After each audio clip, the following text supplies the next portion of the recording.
separate, Dennis and Andy. What happened is we, like a lot of the South, and let's make it right. We actually got snow last night. Now it was only like an inch, if that, but Dennis was a little petrified to drive over here with it's only 21 degrees outside. So God forbid there's ice on the road and somebody had a dress on and didn't want to make the drive in the snow. So that's why we're separate. Wow. It's amazing what just flows out of your mouth. It's just like, guys, I love driving in the snow. I already went out today and it wasn't even that much snow. It sucked. I really didn't even get my shovel out. It's just going to melt. Kind of sad. No. I went to pick up my funny books today. Another sad day. Diamond has still screwed up everything. Another sad day. It is. 3 books. 3 books. I can't tell you. This is killing me. Diamond is ruining comics single-handedly. So, yeah, the shop I go to got everything. I got 2. I got G.I. Joe, not the, I guess you could say G.I. Joe original, the one. No, it's a real American hero. Yeah. And then I got Wolverine Revenge, Greg Capullo's issue 4 of that. I tell you what I'm reading, though, and I don't know if you've ever read it or not. I got the trade paperback. I still want to get an issue 1. I picked up the trade paperback of Omega the Unknown, from the 70s. Oh, yeah. And I always liked the costume design of the character. But I was never a big Jim Mooney fan, and he's the artist on it. I mean, it's not bad, but I picked up, and I think we did this, or I think I showed him on one of our "What Did the Boys Get After a Con?" And I picked up issues 5 and 8, and it's only 10 issues, and I got 5 because it's November 5, my birthday, whatever, and I got number 8 because Nitro's in it, and I believe it's his second appearance after his first appearance in Captain Marvel when he blew himself up and whatever. Dude, so have you ever read it? Way back when, and I don't even know if I own the complete run. I have just some, so I know I've read some of the issues. Don't think I read them all. So I honestly never really knew what it was about or anything. So I read it, and I gotta be honest, it's really freaking cool because it's a mystery. It starts off with Omega on his home planet, wherever that is, and he's fighting these dudes, these bad guys, whatever. And he basically escapes in a ship, and that's what takes him to Earth. But then you cut to Earth, and there's this 12-year-old kid, and he's been homeschooled, and his parents are going to take him to school, and he's, to New York to go to school, and he doesn't want to, and blah, blah, blah. Anyhow, they get into this car accident. Both the parents die, and I'm using air quotes because in the accident, it's revealed both his parents were robots, and they basically give him a message and self-destruct. He wakes up in the hospital after a month in a coma. The way he talks is really like intelligent, I guess you could say, for a 12-year-old. And he hears voices and stuff, and there is this connection, and I'm up to issue 5, and there is this connection between him and Omega, and they haven't met yet or anything at this point. And I'm just like, this is a freaking mystery. This is awesome. So I'm like, really, and there's 2 issues of Defenders in it as well. So I'm assuming they canceled the book, but to kind of wrap up his story, they're like, it's not worth publishing 2 more issues of his book, throw him in something else. So I'm really curious to see where it goes, but I'm really pleasantly surprised. Wow. So it might be worth picking up. I might have to read yours. And we've got a nice comment here from JP Roca. Finally read my copy of Kor-Drath, The Christmas Miracle. It was a lot of fun. Thank you so much. Really appreciate that. We had fun doing it. Said my 2 shops get their books from Penguin and Lunar. So Marvel and DC, yes. But almost all my books, outside of all my crowdfunding ones, the Kickstarter, the Indiegogo ones and stuff, I get almost all small press ones, and the bulk of them are still diamond and diamond only. I think that will be changing with the bankruptcy that Diamond is going through. But in the meantime, it's really screwed up everything because, out of if I usually get anywhere from 10 to 20 books a week, and probably 18 of them are small press books. So, 90% of them. So, yeah, unfortunately, there's just not much we can do. And Diamond even started bringing in the really small press guys because they used to have a minimum. If you didn't order at least like, what was it, 7 or 8,000, whatever it is, you guys might know the number, then it wouldn't even be able to be put into previews. Now you can be as small as you want. Here, I'm going to print 100 copies. Okay, it can go in previews now. We need your money. I mean, yeah, that'd be great. Yep, that is basically it in a nutshell. So, yeah, it kind of sucks, but it is. It is what it is. So, Marcus, you got it. Yes, I put my quick flip up, guys. It's fun. I really was hoping Keith Champagne and Rich Stonkey, they put out their book Punch. They were on our show, probably a month and a half, 2 months ago. And it was great. It was fun. So, yeah, hopefully if you guys missed it, I'm sure they'll be doing another one and they'll do a catch up here. Yep. And so the real reason we're separate today is I'm going on Graybeards later with Mr. Aaron Lepresti and Gary Martin and Dan Lawless and such. So I told Dennis, and it's just not worth it. We usually go out to dinner after the show and stuff, but because I've got to basically, once we finish, I've got, an hour to set my camera up right for Graybeards. It's just easier for Dennis to stay at his place. Plus, we're going to grab dinner tomorrow before we see our movie for tomorrow. We usually save that for the end of the show, but we're going to go see Flight Risk. That's great. Marky Mark. With Topher, what's his last name? Grace? That's right, Topher Grace. And I can't remember the lady that plays the I don't know if she's a marshal or just the Fed or whatever, but the basic gist of the movie is it's directed by Mel Gibson. It's an hour and a half long, tight action flick. And so we're going to see that tomorrow night. That should be fun.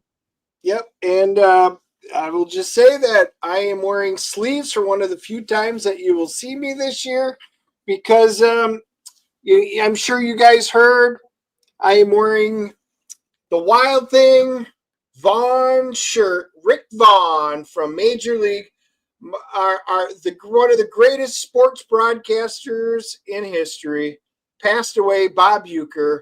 Somebody from my childhood, I used to go see the Brewer games all the time. Bob Uecker was the staple. He was a great guy, fun, and Major League was just one of the best roles. And so my niece had never seen Major League before, didn't know who Bob Uecker was. So this weekend we watched it. So first time that I've been on stream since he passed. So I'm wearing this in honor of Bob Uecker. And did she enjoy it? She did. It was very funny. And my sister-in-law, she hadn't seen it in, forever. So you just forget how funny this movie is. It is just a great fun Oh, yeah. Was that late 80s or early 90s? I think it was 89. Yeah. Wow. So Sketching Success, as you guys saw in the title of today's show, is a 8-minute documentary that my daughter directed as her final project for film school. We're going to debut that here in a second, not get right to it, give it more time, more people to stream in. So it is her, like I said, she graduates in about 2.5, 3 weeks. And this is her final project documentary. Sketching Success, you can probably assume I'm in it. So very proud of her. So we'll show that. But we can talk about some other shows. Just finished, I think it was last week, Landman, which I got Dennis into. Billy Bob Thornton plays a landman down in Texas working for man, I just blanked on his name. Who's the dude's name that he works John for? Hamm. John Hamm. John Hamm is the well, I assume low billionaire, high multi-millionaire oil man, and Billy Bob Thornton runs all the oil pumps and refineries, whatever you call them. And really good show on Paramount Plus. It's kind of like a dark, gritty, realistic version of Dallas, dealing with the oil wells, but you get your hands gritty. You actually see them out in the fields, what's going on, the cartel action, all the great stuff that could possibly happen out in the fields. Guys, I wasn't sure this was going to be my cup of tea, but boy, did it deliver. Allie Larder as his ex-wife, is fantastic. Demi Moore plays John Hamm's wife. They got a good cast, and they all deliver. It's fun. It is worth the watch if you haven't seen it. Yeah, and Billy Bob doesn't mess around, or I should say his character. If I remember correctly, the show's created by Yellowstone's Taylor Sheridan. Is that right? Did I say, is that who? Taylor Sheridan? Yeah, Yellowstone, yep, the creators. Yeah. Yep, and it's good. That dude, man, he's putting out some good stuff, because it's not only that. I never watched Yellowstone. I don't feel like going back and getting into it, but I heard it's good. But I did watch, what was the other one that American Primeval, that's what you're thinking of. No. The other one by Taylor Sheridan, before we get to that, with Zoe Saldana. Oh, Linus. Linus, man. Season 2 of that wrapped last year. Damn, another good show. Yep. That was another solid show.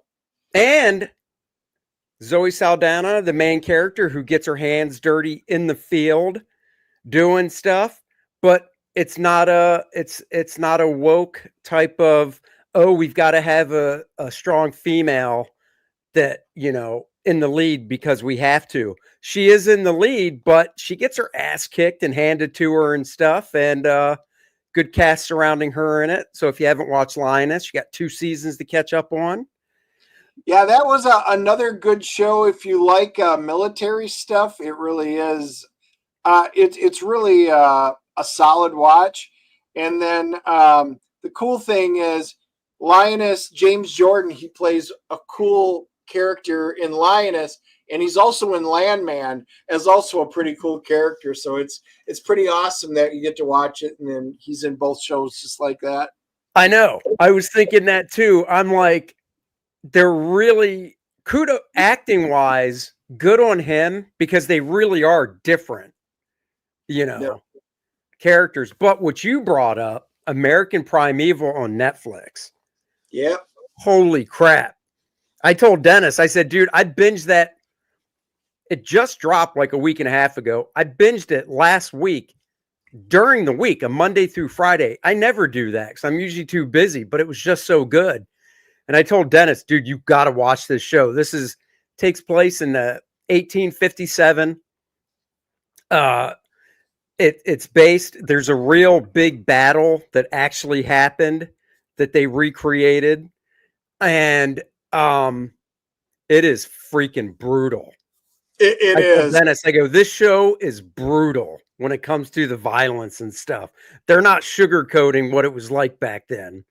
So, oh yeah, no, it's good. I was gonna say everything about that show is. I got my wife to watch it, and I wasn't sure after the first one if she was going to. But Taylor Kitsch, he plays, now Gambit in this one. He's a frontiersman, and Betty Gilpin from The Hunt. That's where I remember her from. She's been in a lot of stuff. She is the main girl in that, and then it is all about the Old West. It is just fantastic. It's really about settling in the middle of nowhere. It's dealing with the Mormons, Brigham Young, the expansion of that, and everything that happens. Did you recognize who the actor was playing Brigham Young? You mean when I first saw him? No, just in general. Like, did you finally realize who it was? No, Did you ever watch Sons of Anarchy? nope, Oh my God, you never watched Sons of Anarchy? nope. Oh, it was such a good show. So Except for the if that's what you're saying, you'd recognize him. I wouldn't. well, my point is, yeah, I mean, there's no point really going on with it, but he was one of the main cast members in Sons of Anarchy. And when he first came on as Brigham Young, he's got long hair. In Sons of Anarchy, he had shorter hair, he had a mustache and a goatee. And I was like, that's not. So I looked him up, and I'm bad with names. That's why I'm not even saying his name now because I can't remember what it is. But um, I was like, holy crap. And then I looked up how old he was, and I forgot how long ago Sons of Anarchy was because this dude's like 68. And I'm like, holy crap. And Sons of Anarchy, that was like, almost 20 years ago now. So, Yeah, the guy that played Jim Bridger, because this is kind of based on historical accuracy to a point. Jim Bridger, you're trying to figure out his point, but he is a historical figure. He lives mhm. to be much older. He was great. He's the one who starts this fort up in the middle of nowhere, and he was great. And with all the frontiersmen that are out there, that is not my favorite period in history, if that I would ever write or do anything with, but I really did enjoy this. This was good, good, solid stuff. I loved all the characters in it, and they all developed really nicely. Well, like I said, that battle that kicks everything off in the first episode, that Oh, was real, you know. And then obviously they incorporated Betty Gilpin's character and stuff to create the story, but that battle happened.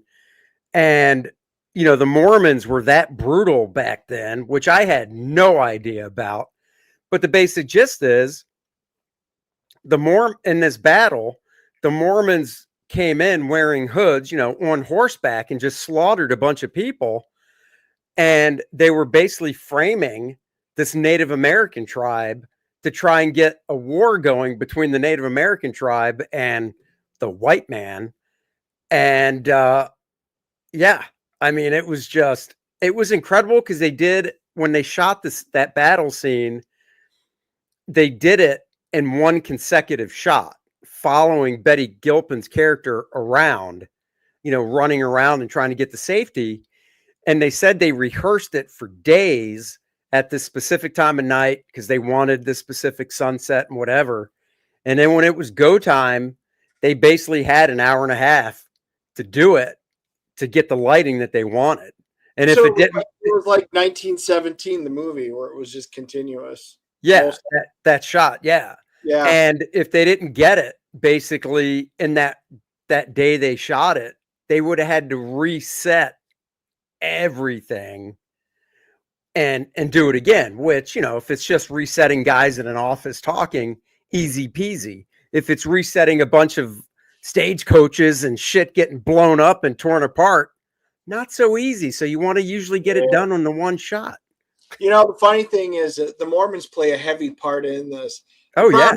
whenever I hear the Mormons did it, the Mormons, all I do is start going back to South Park. Just saying. I always come up with the South Park references. JP Roca, it's not a movie. It is a TV. It's a series on Netflix called American Primeval. It is 6 episodes, I believe, and they range from 45 minutes to over an hour. So see, once again, Joseph Smith, again, South Park. Dum dum dum dum dum. yeah, but dude, I never knew. Like my knowledge of Mormons is, aren't they the ones that like have multiple wives and just pump out kids? Yeah, That's it. your entire exposure is sister wives. Yeah. Now I'm like, damn, these guys weren't fucking around in 1857. Holy shit. Oh yeah, yeah. No, so that is good. And then we just watched the first episode that came on. Severance is back for season 2. Adam Scott is back, and I was like, oh, if you guys did watch season 1 and you're going to start it, I would at least recommend maybe going back and watching it because so much happens. And I forgot all the nuances of all the little things clues that you're picking up from the last episode of season 1 into this one. If you don't, you're fine, but you'll probably pick up more. I might go back and watch it. Yeah, no, Severance is great. But before we get to the debut of Sketching Success, I found this, and Dennis doesn't even know about this. I'm going to share the screen. Dennis, try not to, seriously, on YouTube, the upper left-hand side, it says what you're watching. Do your best not to look to the upper left-hand side. Okay. Is it a video? It's 3 minutes long. Yeah. Okay. I'll tell you this much. It's a short AI made movie, and I'll tell you the title. And then you can go from there in your mind. The title is Thor's Greenland Quest. Okay.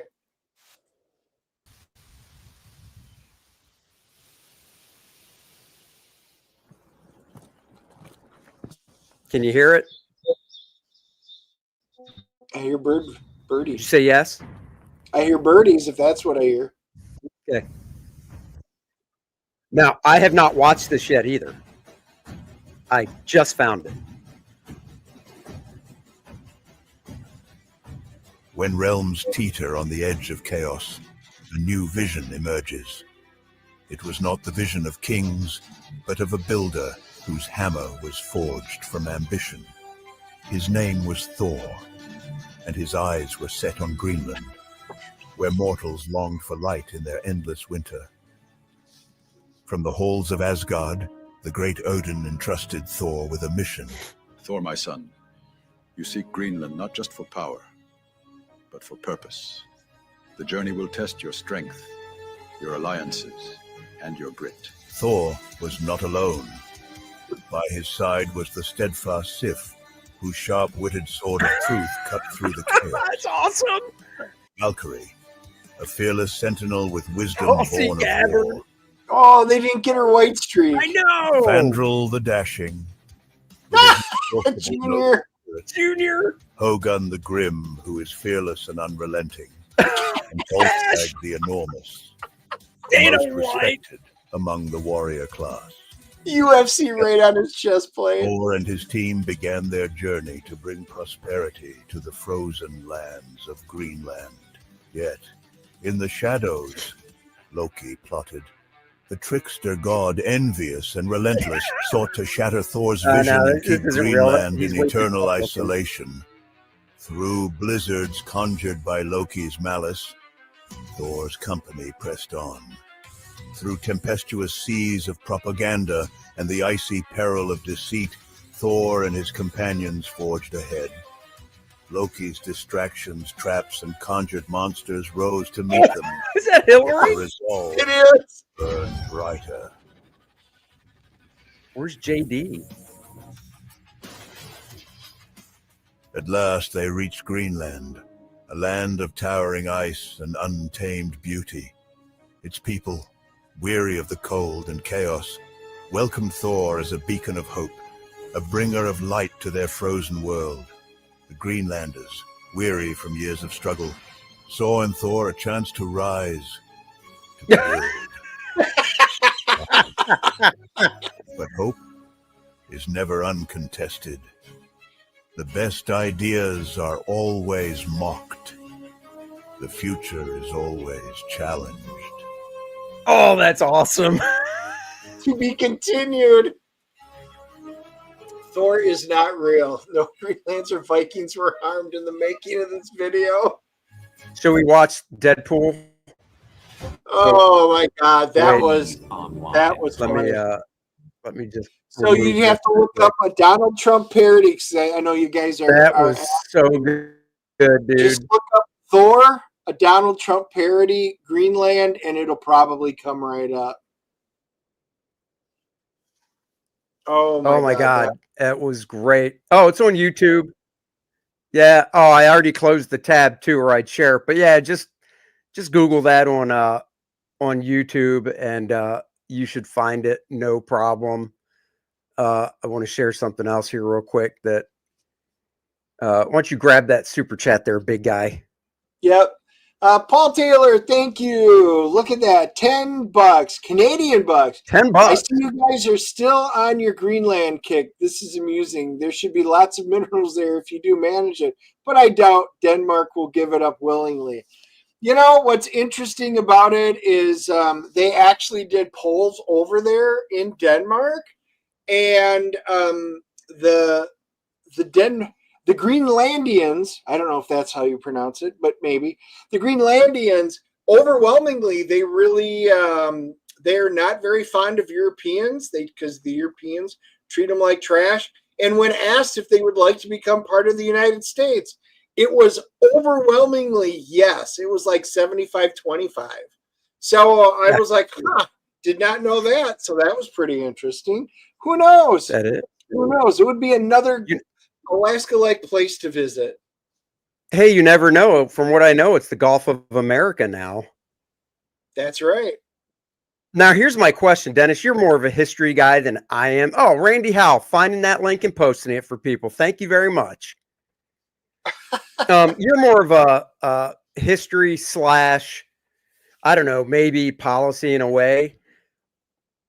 When do you know any idea when the Gulf of Mexico was named that? Any clue?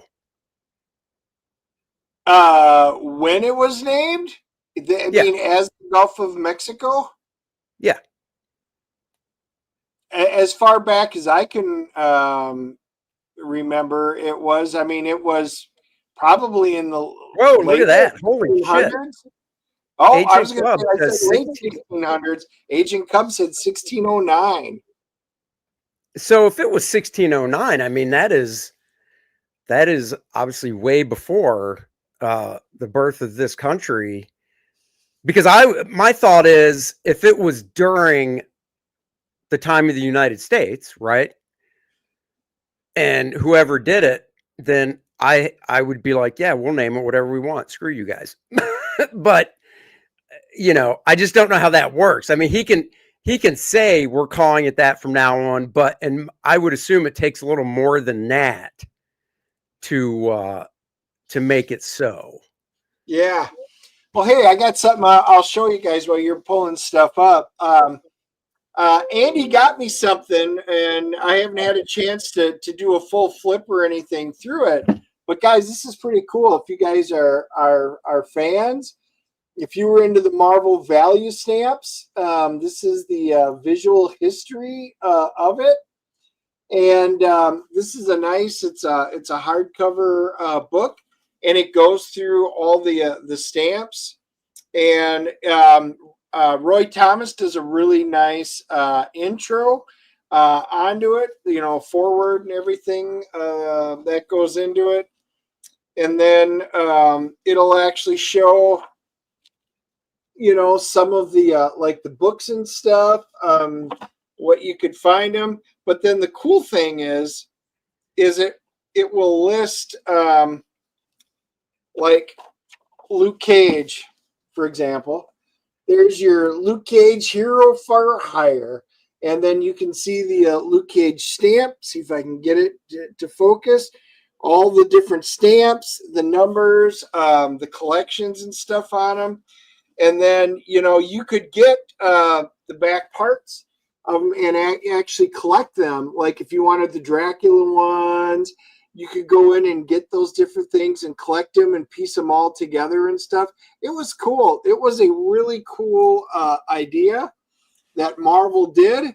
And if you guys are comic collectors, which a lot of you are, that's one of the things you have to watch out. Everybody jumping in and cutting out the value stamps. Grab that one. Randy Howell, $2. Thank you very much. Happy 119th birthday to Robert E. Howard. There you go. I'll say this real quick. So I did, and I'm not, Agent Cub says 1672. Okay. So late 1600s. Well, wait. I went to on Twitter. I went to Grok, which is the AI that they set up on Twitter, and Okay. I asked it, and it says the answer I got was the Gulf of Mexico was named by the Spanish explorer Amerigo Vespucci during his voyage in 1497. He referred to the body of water as Golfo de Mexico.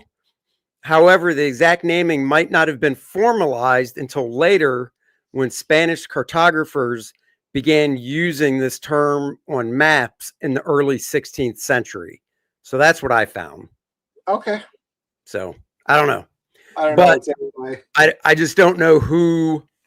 Yeah, that's cool. There's a completed one with the mighty Thor. Oh, sweet. Yeah. You should have looked through that before I gave it to you. All of you people that cut out these. So I'm wondering, I did not, I've never cut out any of the value stamps. It's just not something I would do, but I know a lot of people did. That would be something fun that I have not seen at any of the shows is those completed stamp books. I've just never seen them. I wonder that'd be something fun to actually see in person. Yeah. Torchbearer says that Thor looks nothing like Trump. Well, it is AI. No, he was talking about in your book, dummy. Oh, okay. But you know, this Captain America does. Oh, hell yeah. Let's go. Yeah.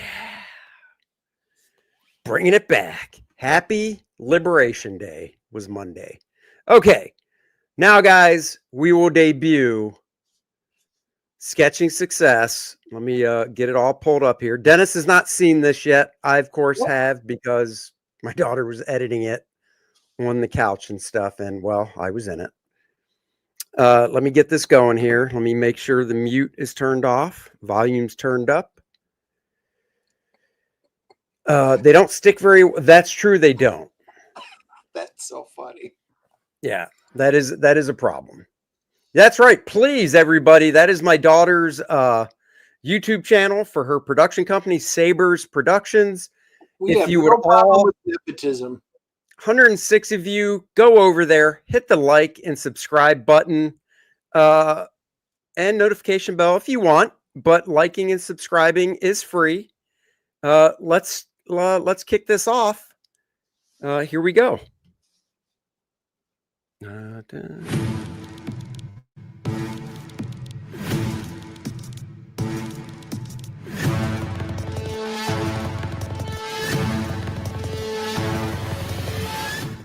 You know, I always loved drawing as a kid. I love cartoons on TV. I love cartoon strips in the newspaper. And most importantly, I love comic books and superheroes. And it all started when I stopped into a 7-Eleven in 1982. This just jumped out at me on the comic rack with the magazines and stuff. I flipped through it and I just fell in love. And there's credits, and I realized people get paid to do this. I can do this for a living, and that was it. I was hooked. Every kid, I like to say, starts off with crayons and drawing and scribbling, and, doing whatever. But once other interests come into their atmosphere, video games, whatever it might be, sports, they drop their pencil and crayons and move on. But for me, I never did that. It was something that I feel like I had to do. And if I went a few days without drawing something, which was very rare, I would just kind of get anxious because I had to draw. And once I discovered comic books, that was it. I just knew this is something I had to do. So Bart Sears. Bart Sears is an artist that was working for DC Comics in 1991. And I was buying the comics that he was drawing because I liked his art. It just spoke to me. The way he drew heroes and the way he told a story. And then next thing I know, when I enter my senior year at the Joe Kubert School, that was art school I went to, in September of 1991, I see he's on the list as a teacher. So he wasn't one of my teachers, but it was a small school. Look at that stud. So you both got hair. Talked to him, showed him some of my work, and I guess he saw something in it because he kind of took me under his wing. And next thing you know, I'm hanging out with him at his apartment as he's working on his Justice League pages. I'm drawing homework, and I would ask him to critique it and give me tips and pointers. And I mean, that's basically what he did. He really helped out my art in such a way that I think I grew leaps and bounds in those few months with his guidance, plus what I was doing in school. I first met Andy when I was teaching at the Joe Kubert School. I was teaching second year classes. This third year student, a skinny kid with a lot of hair, always barged into the class and would sit in the back and listen and make comments. And I guess he was skipping his class, but that's how I first met Andy. Right from the start, I knew Andy had what it takes to be a comic book artist. He had all the talent, but he also had the drive, and you really need both of those to succeed in this industry. Andy had that in the third year. His work was ready to go. Bart helped me so much when I was in school.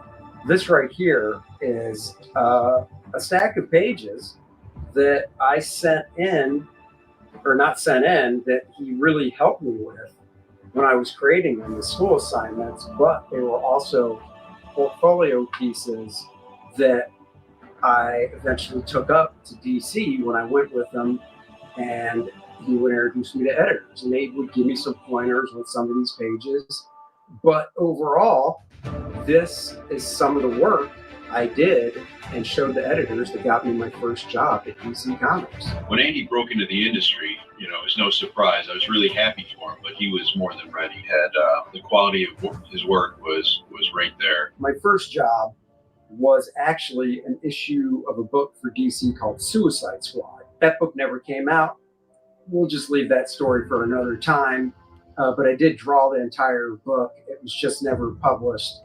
But I wouldn't call that my big one anyhow. My big one was this Green Lantern annual #1. This is technically my second job, but this actually came out, so people could say it's the first. 52 pages. I'm basically fresh out of art school. This was very daunting, but Green Lantern, one of my favorite characters of all time growing up, and it's his first annual, so I'd say this is it for sure. I had a great time drawing it. I really enjoyed some of the pages I got to do.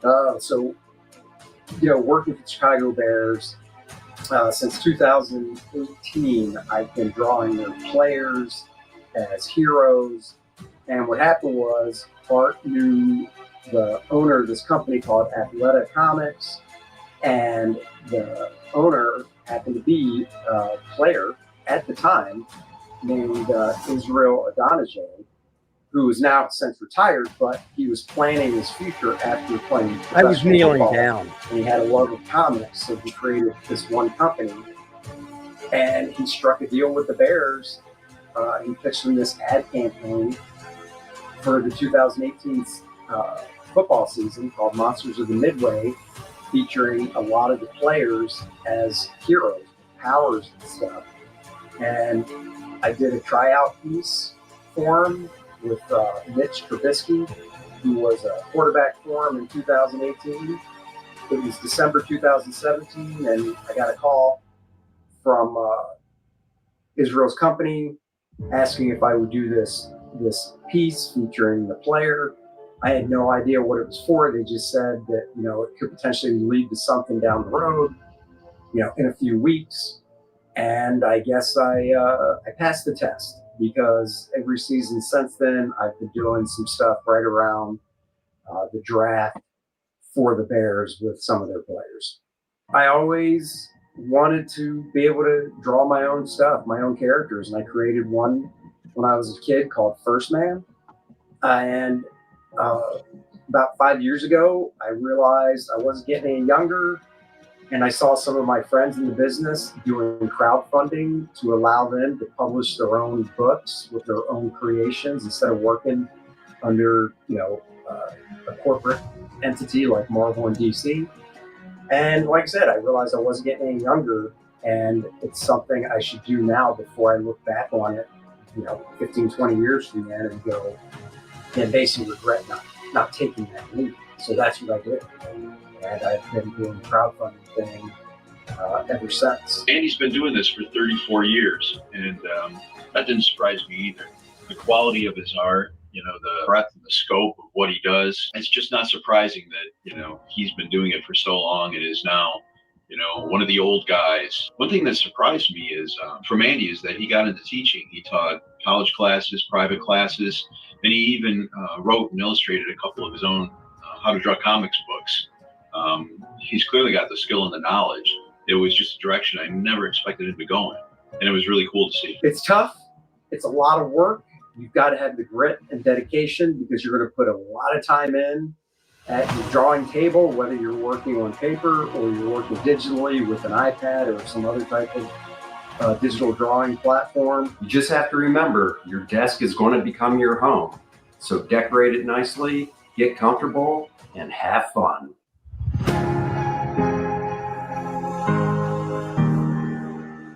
There you go.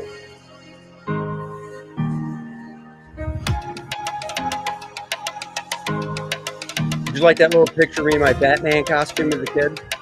Yeah, I was going to comment, but I thought I wouldn't. I did like that. You were going to say... I can't wait to see Courtney tell her that she did a really nice job. You were going to say, my God, we're a cute little kid. Yep. You know, the funny thing is, we got to see some of the pictures there. So when we went over to do the show last week, went up to Andy's office, he had his old Marvel superhero role-playing game box laying on the ground. Guys, if you don't know, I still have all my Marvel superheroes, the update books, Ultimate Powers book, all the great stuff from there. So I had to flip through. He's got the old yellow box version of it, the original one. And I cracked it open, and Andy did, my buddy Chad, he does the same thing. He would create a character, do up all the stats, and then he would draw them right next to it. So I got to see really old, oh, look at that. There he is. Yep. See? Yep, he did. I even told him. I says, I just saw Andy. His Green Lanterns, his characters that he created and stuff. He drew them and stuff like that. And I was like, look at that. That is old Andy Smith art right now. That was pretty awesome to see. You know, if you got that box handy, you should show some of the viewers out there what's in there. You got some fun old Andy Smith art in there. Yeah, I might. But before we do that, let's watch this little 2-minute outtakes that she put together. Oh, my name I like is. You hear that? Hold on. I got to turn the volume up. Hi, my name is. Did you hear that? Boom, whatever from my computer? Nope. No, if I'm not getting paid for this, He-Man, you're not getting paid. Yes, you've been with me my whole career since I bought you back in I know there's a year on you somewhere. 1982, I think, is when I bought you. You've been with me through. It's lonely in here. You're not getting paid. Deal with it. At least you're not talking to yourself anymore. No, at least you have a I've got human to He-Man. talk to.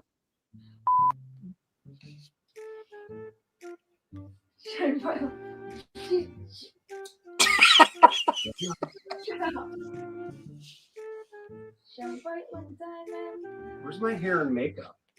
I need makeup. Go ahead. Me all wrap. All right. Come on. They want wrap. Nice.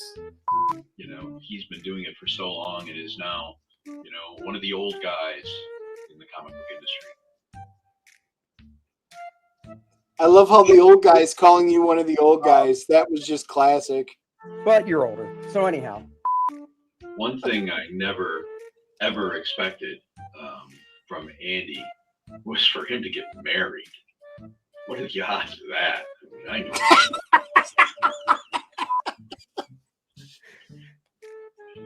you know, there was this tall, skinny kid that came into class, and he had a lot of hair, which was surprising because Andy has not always been bald. No, this way. Like this? No, like this. Like this? No. Over here. No. This? I don't know what you want. You're such a hard director to work with. Should I cross my legs? Look at it go. Gross it like this.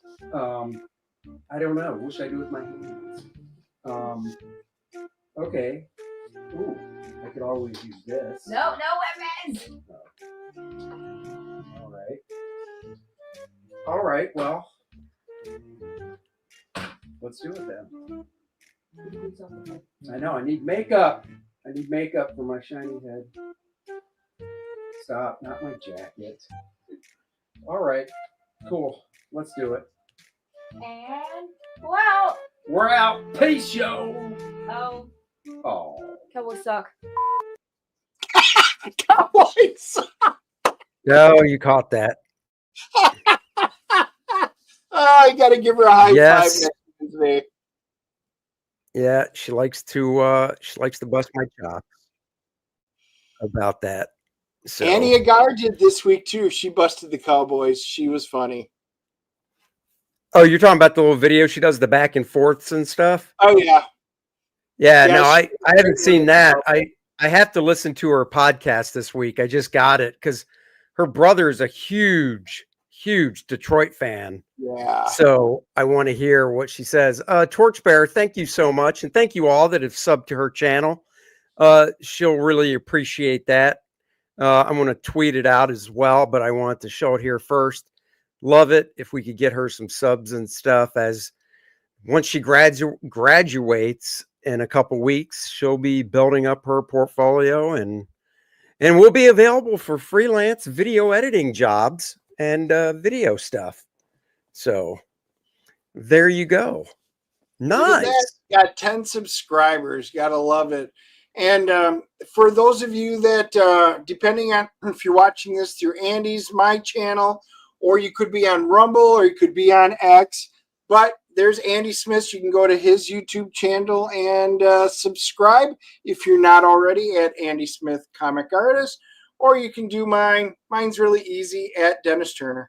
Super. If you guys haven't been subscribing, why we do have some content that's exactly the same. We also have stuff that is completely different because we all do our own thing. So guys, make sure you subscribe to all 3 of them today. That's right. Some of the things that are different from our channels is on my channel, I will always wear clothes. On Dennis's channel, he will not. And I do get more views than Andy. There's a reason. That's true. You you show the guns, you take the sleeves off, you ruin good shirts. So I like, by the way, how you ruined a Kor-Drath shirt, but for some reason you won't cut the sleeves off that shirt. Hey, I did my quick flip of Space Ghost today, so that is up. And my wife doesn't want to cut off sleeves of all my shirts, even though if there was a shirt, well, technically no, because Charlie Sheen only cut off Rick Vaughn when he went and tried out, which was a black tank top. I already have one of those sleeveless shirts. His uniform still had sleeves. That's true. That is true. Oh, I get it. Let's see here. That's what. Oh, Agent Cub. I mean, if I have to take my pants off from, my shirt off on my channel, I will. I mean, come on. See? Wild You know. thing. Oh, there's Paul. He's making his bud sting. Wild thing. You make So the my funny thing butt is, sting. in that movie, it was filmed at County Stadium, even though it was obviously Cleveland Indians. It was filmed in County Stadium in Milwaukee, Wisconsin. You'll see girls, bunch of people in the stands with Quad Graphics shirt. That's where I worked all those years ago. So we all knew a bunch of people. My wife's friends were actually there in the stands that she went to, her high school, college buddies and stuff. So yeah, that was really great to see. I was working, so I was not down there for the filming of it. I was about to ask, why the hell weren't you there? Yep, had to work. Well, you know what's funny? So Sydney Sweeney, the next movie she's filming, which part of it was filmed here in Charlotte and Gastonia, which is south of us by a little bit, she plays a boxer. And I actually did get a email request they were looking for extras to go down to Gastonia, which is like a half hour from here for people that don't know, to sit in the audience for, a thing when she was boxing, a scene, but it was on a Friday and I couldn't do it. And this was like, I want to say it was in early December or maybe mid-November. And yeah, I was just busy, but that would have been fun. Yep, it would have been. And then Channing Tatum was filming a movie here in town last year, towards the end of the year as well. So I imagine those are all wrapped by now. Well, gee, if Ryan Reynolds and Blake do, maybe they'll be filming something here. Who knows? Who knows? Maybe Charlotte becomes a place for movie types. You never know. You never know. But you know what it is? It is the home to those great guys, those creators of Kor-Drath Volume 2, The Awakening. Guys, such great news. Such great stuff is happening. We broke through the 800 backer count. We're at 802. Let's keep it going. I want to get to 1,000 or more before we close the campaign, which will be happening in either the first or second week of February. So time is a ticking. Might be around February 10th. That is a Monday. Just got to coordinate some things. What's that? Just 50. Oh, look at that. $57 from 57K. Nice. That is basically somebody getting the catch-up tier will put us over 57K. So if you've never got Kor-Drath The Reckoning, guys, go back the catch-up tier where you get a new Bud Root cover on The Reckoning and Kor-Drath The Awakening as well. So definitely check that out. And get a beanie to survive the winter. Exactly. Buy us a beer if you want. Lots of covers to choose from. Great stuff. The minifigures are being printed now from the vendor we're working with. Those are in the works. The game modules and stuff, if I could show my camera, but it's kind of hard to move. I've got 4 boxes over here with game modules, the Vordoom mini print, the Adriana trading card, and the new player's map that we added that is double-sided that comes with every game module. That was Dennis's wonderful idea. So those have been added to it. Everybody will get that backed it. Preview pages are up. Like I said, lots of great stuff. Black and white edition. I'm almost done putting together Kor-Drath, the layouts to send that to the printer. We've got Irene's cover still available. The black and white line art cover is available only in the collector's box, but a lot of great stuff comes in those boxes. So check that out too. And all the colors are done except for one page. And then all the colors will be done. Our proofreader will be done this week, so all the lettering can get tightened up. And then that'll be done. It'll be in your hands before you know it. So, guys, go back the campaign now if you haven't. We appreciate every one of you that have supported us and backed the campaign. Can't tell you how much it means to us. So, go back it now. And there you go, guys. We want to crack 1,000 backers. And of course, we want to crack 60 grand only because of Randy. I can do this. Quick math, only $3,057 away. And then everybody will get this beautiful Bart Sears print featuring colors by Dan Lawless. So let's go and do it. Agent Cub says just backed it, so I'll hit refresh. And while I do that, what is Dennis showing? Let's see. This is the new box. The final version of the box came out. There we go. Nice. Very nice. Yeah, and when you flip it, oh yeah, there's your astonishing. You can store all your Kor-Drath stuff right inside. Put it nice and neat right on the bookshelf. right where your stuff is always, and it keeps them nice and tight. There you go. 197 more warriors are needed. Agent Cub did back it. It went up to 803. I don't know what the deal is, why the backer number goes up, but the monetary amount hasn't moved. It could be once the payment method goes through. I don't know. But point is, it will change. So thank you very much, Agent Cub. We really appreciate it. And I like Paul. He's doing a nice Devo. Flip it real good. Real good. That's right. Guys, we're going to get out of here because I got to get ready for Graybeards here in a little bit. There it is. Yeah.